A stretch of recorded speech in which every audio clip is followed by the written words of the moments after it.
В преддверии одного из главных праздников в стране государственный ансамбль «Осяке» исполнил песню «День Победы». Поистине народная композиция о войне уже давно стала неофициальным гимном Великой Победы. И вместе с тем, несмотря на то, что в нашем сознании она неразрывно ассоциируется с маем 1945-го, песня была написана лишь спустя 30 лет после войны.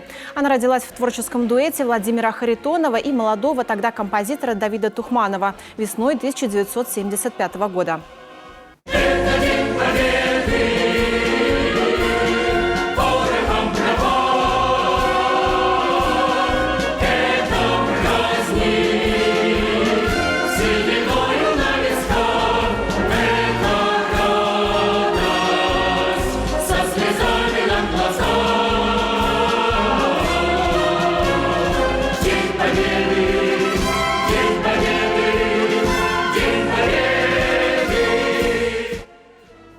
Пронзительные слова этой песни написал человек, сам прошедший всю войну с первых дней.